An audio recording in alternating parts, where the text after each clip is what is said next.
Last week I shared 6 hip exercises on Instagram, and I promised that I'm gonna record a longer format video with some coaching tips and cues I use when I'm training myself or when I train my clients. We're gonna start with an all-4 hip shift, and for that you're gonna need something to elevate your knee. You can see the variety of options I've got here. I'm gonna start with this medium size block, but you can always start higher or lower if you need to. We're going to place the block underneath the right knee, or I'm going to place the block underneath my right knee, and I'm going to place my hands underneath my shoulders. If you have any wrist issues, you can always reach slightly forward with your hands so your center of mass is a little bit behind.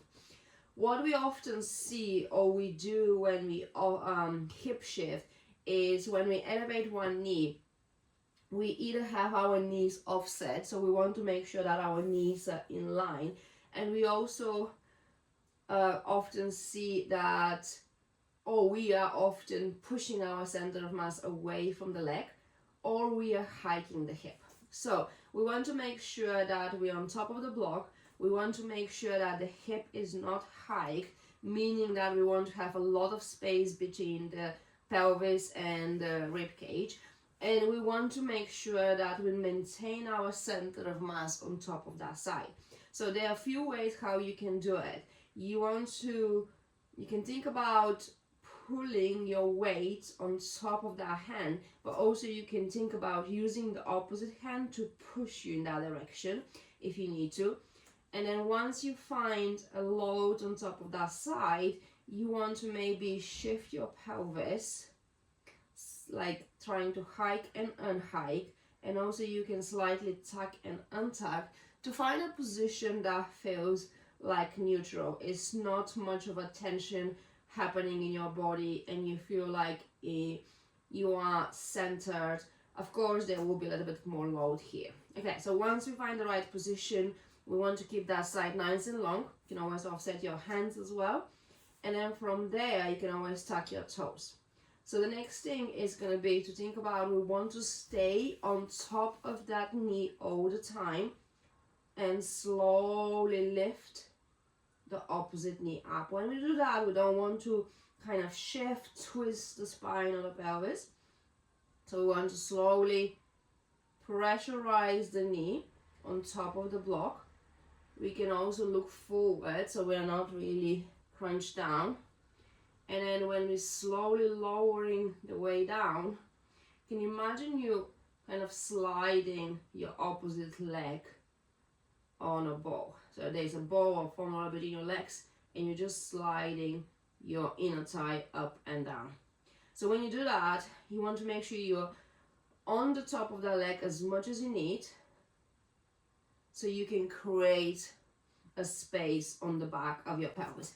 If you don't feel much of a length or stretch, you potentially need a higher elevation, so you can challenge your body a little bit more. Okay. Or maybe you can think about also shifting your weight a little bit more centered between your legs and arms, so you are not sitting back, because if you're sitting back and trying to hip shift, it probably is not going to feel so nice. Okay, so for the next exercise, the 90-90 hip shift, again you can use a variety of tools. So I got a Pilates ball, and then in the video I posted on Instagram, I was using actually a paper towel. You can also use a foam roller, but again, based on the size of your pelvis, how narrow or how wide is your pelvis, you probably need a different size ball or foam roller. So we're gonna start with feet on the wall, and I'm gonna show you 2 options. So we're gonna place the ball between the legs. For different people, we could place the ball in different positions, but I would suggest somewhere in the middle is probably the best and easy to adjust. If we put the ball between up high here, we might not have enough space, but sometimes we can find that this is the only way how people get what they're supposed to do. So play around with the position of the ball or the foam roller, okay? So make sure when you are in that position, you're not tucking your pelvis too much, and also you're not in anterior tilt a lot. So you can again start with gentle tuck and untuck, and sensing your sit bones kind of like tucking under and your tailbone lifting up, and then kind of like untucking, tipping your pelvis and creating length.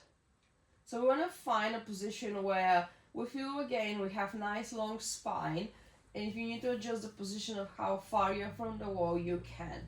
You want ideally your heels in line with the knees or slightly lower, and you can always reach your arms up or keep them around your ribcage. So for start, we want to start thinking about reaching one knee up and lowering the other knee up, and then switching. I'm gonna move the ball a little bit lower. So there are a few ways how you can think about this exercise or coach this exercise, but these are the things I'm usually saying to my clients. So the first, we're gonna start with just gentle pressure into the wall, like not really overly pushing or dragging. We just want to feel like our feet are heavy on the wall. You can use shoes for that exercise as well. And then from there, you want to start thinking about one knee is going up and the other knee is going down.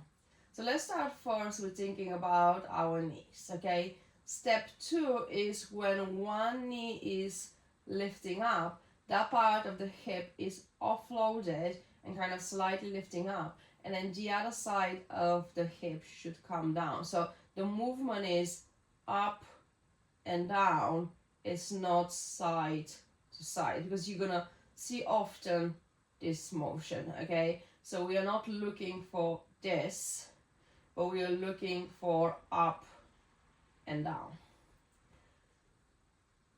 If someone is really struggling to get our motion, I'm gonna keep the cues very simple, and I'm gonna just encourage a little movement up, a little movement down, and maybe I'll focus on coaching just one side. So maybe I'll say, try to get your right knee high, now let's the right knee go down, and again, right knee up, right knee down, or you can say, get right knee up, left knee moving down, switching.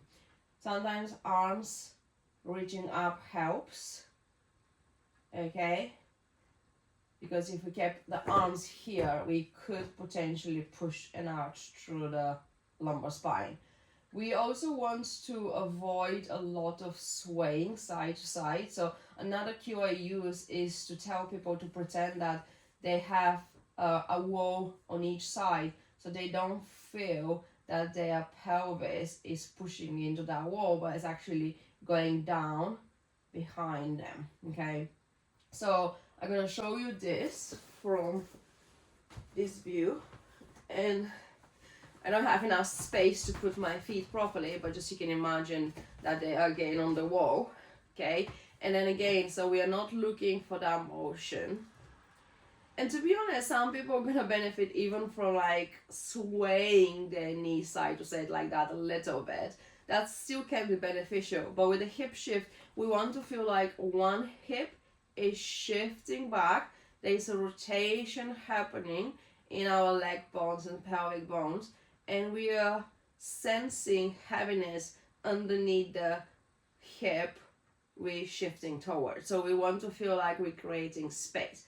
If we squeeze our abs or glutes too much and trying to do that more muscular, we're going to feel a lot of tension to the lumbar spine and lower back. So we don't want to squeeze. We want to just think about we are moving our bones and joints very slowly, okay? Another cue I like to do is start coaching through the feet as well. Again, you're going to choose if you want to do that or not based on your clients. So if I want to coach through the feet, I could say we want to shift one knee up and sense the pressure traveling more forward and inwards, like we're using a force forward and inward that is shifting us to the other side. And then on the other side, I can think about dragging the wall down, okay? You don't have to coach both at the same time. So I can say just lift one knee, pushing pressure into the inside of the foot, okay? Now let's switch, lift the other knee, pushing pressure into the inside of the foot. We can do that for a few reps. The opposite we can do is thinking about dragging the foot pressure down while we're lowering the knee. Okay, so I can think about it instead of like a push, like a drag. Then I'm gonna say keep dragging now the left foot down, shift the weight more centered and now towards your hip, and then see if you can get your hip down. Dragging the right heel down, right foot down against the wall, shifting your right hip down, dragging your left foot, left heel down, shifting your left hip down. Okay, so for someone who is practicing this for a while, we can start adding both cues at the same time.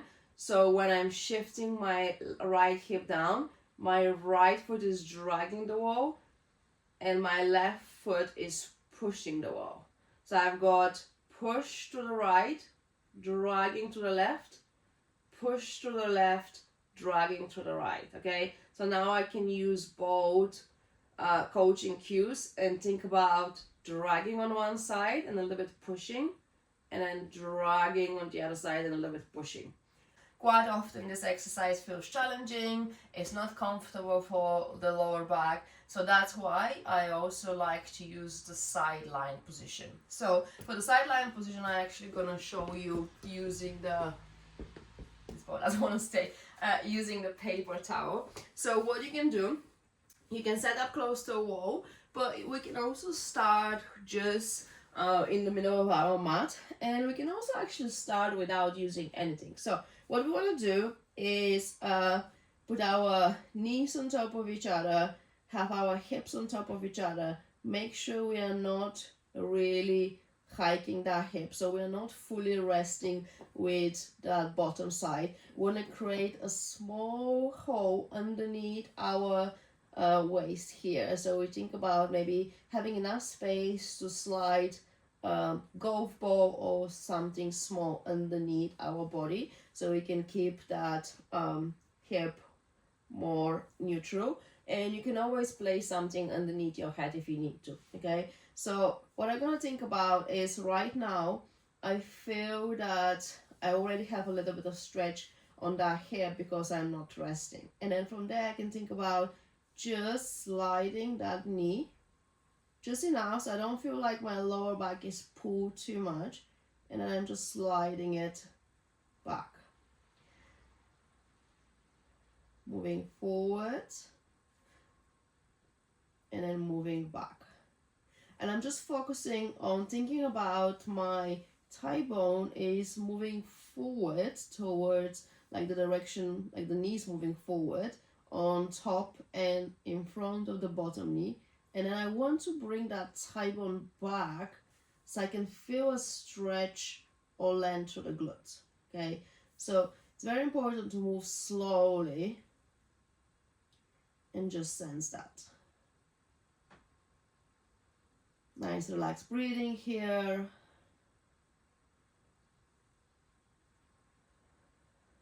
Again, we don't want to be in extension, so you don't want to feel like your ribs are pushing forward, but you also don't want to feel like you're in a lot of flexion where you're squeezing and tensing your abdominal wall. So you want to find the sweet spot between anterior and posterior tilt.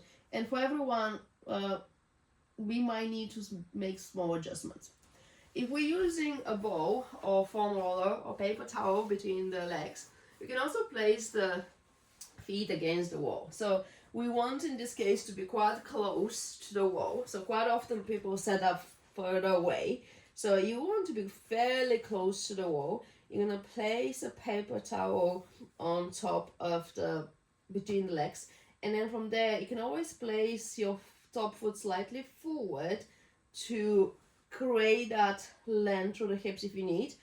Or if you have a good range of motion, feet can stay on top of each other, okay? So again, you can use something underneath your head. I didn't prepare for that. We have a tiny gap here, and again we're focusing now on just sliding one knee and moving that paper towel forward, and then sliding the knee back so we can feel that we are dragging that paper towel back. We can think about the feet just connecting with the wall. We don't have to do much with the feet for now, especially if we are very stuck and our hips are not moving so well in that range of motion.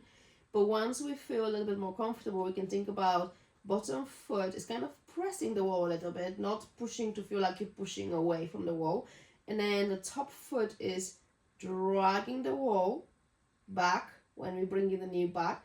And then we kind of like pushing into the center and inside of the foot when we're sliding the paper towel forward. So dragging the foot back, dragging the hip back, and then sliding the knee forward and kind of like more pushing into the medial arch of the foot on the way forward. So more dragging, foot pressure back, dragging, and then foot pressure more forward and inward, more of a push.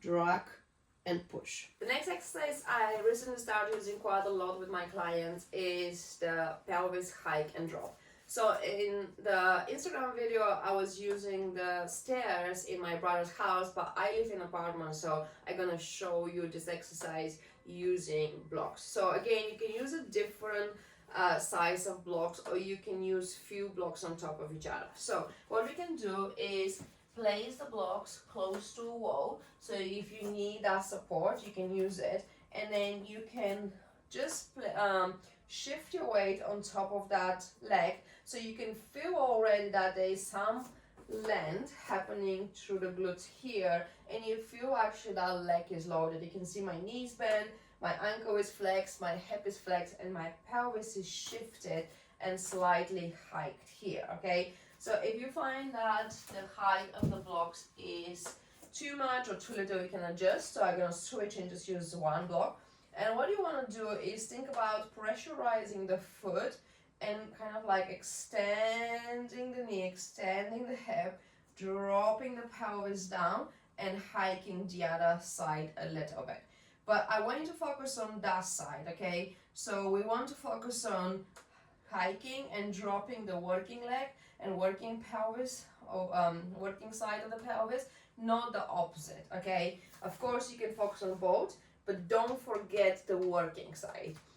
You can use your hands against the wall so you're not leaning and you don't feel like you're falling into that side, but you can also use things around you to hold, okay? So we want to focus on kind of like slowly extending, pressurizing the foot, bringing weight a little bit more back and out, and just getting the opposite side lifting a little bit. So we have a pelvis drop here, pelvis hike here, and then we have knee and hip extension.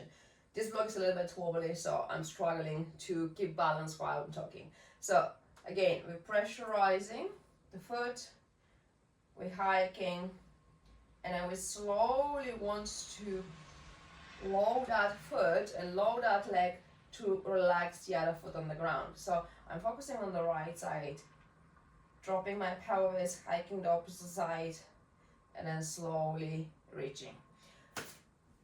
So I feel like the sweet spot for me is going to be an extra step here. So I will use the book, and also the book is going to give me a little bit of stability. So we're focusing on hike and drop, and we're trying to maintain our ribs cage not moving so much, not twisting, okay?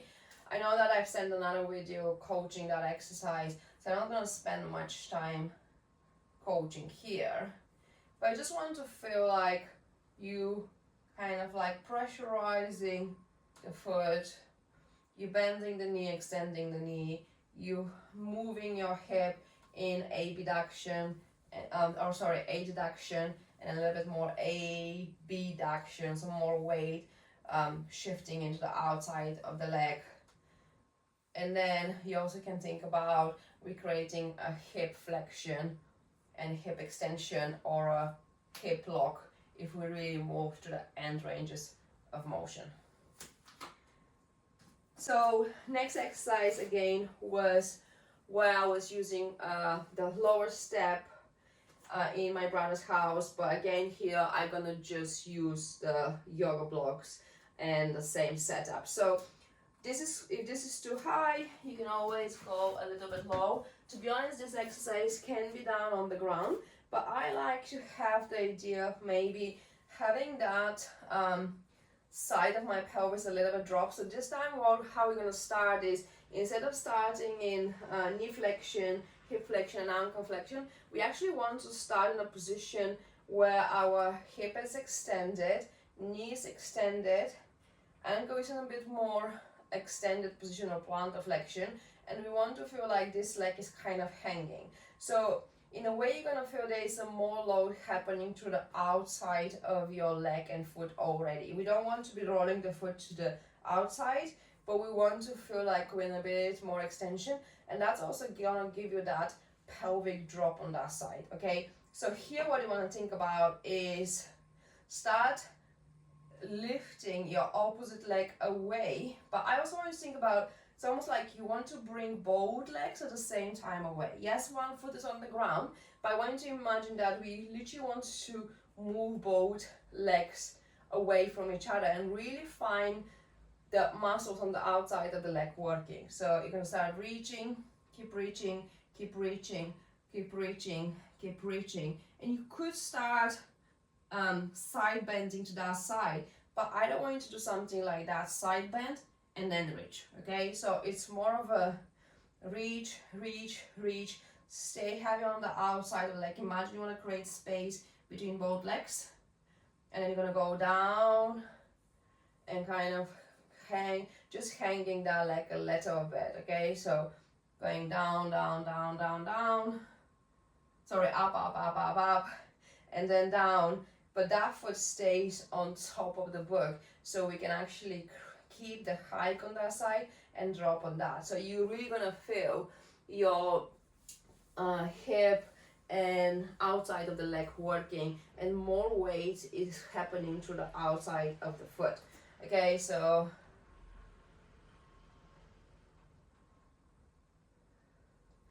really focus on creating space between the legs, and of course you can let your body to side bend, but we are not starting with a side bend.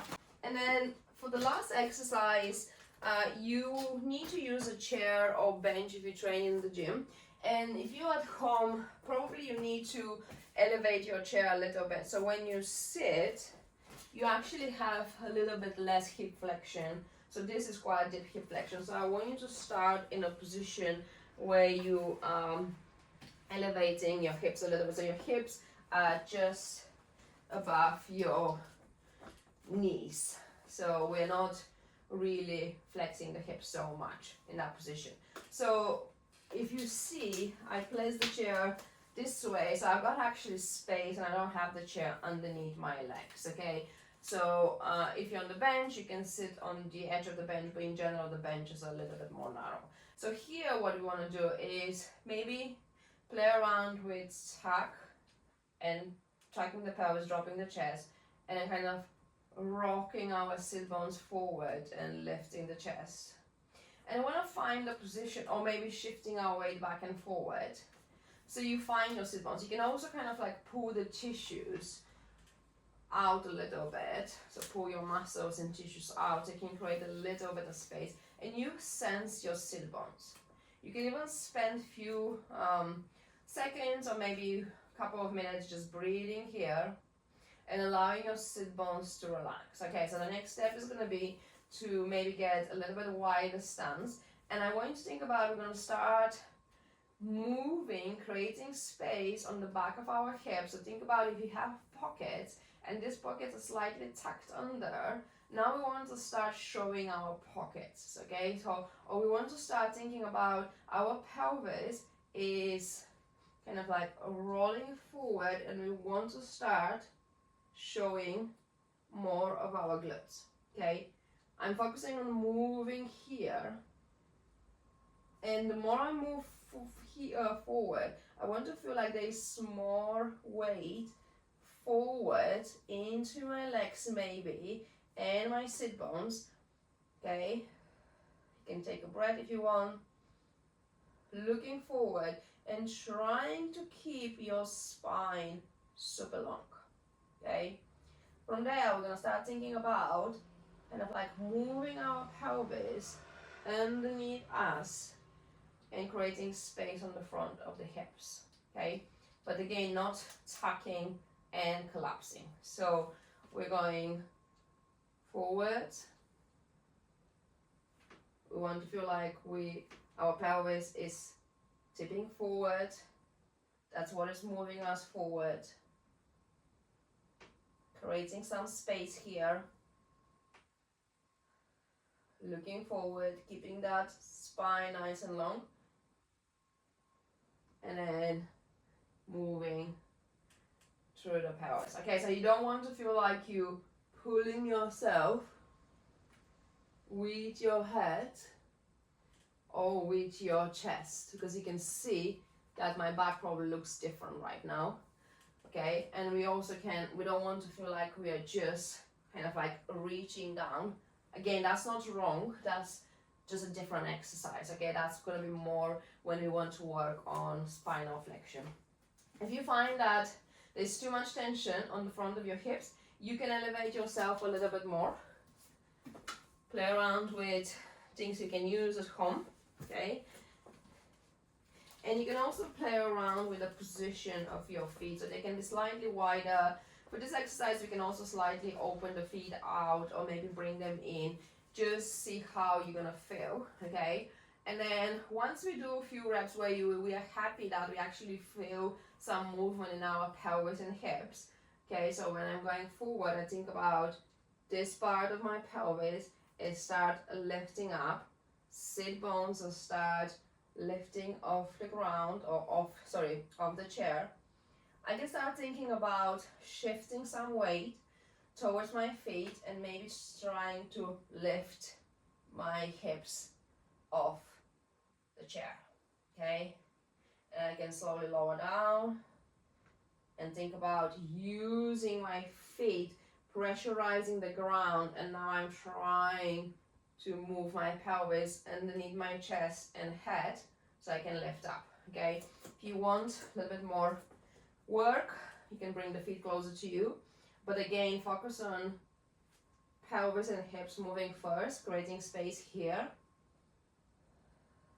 You feel like more weight is happening towards the inside center of the foot, and then you can pick up the glutes just a little bit, keeping that long spine, and then standing upright.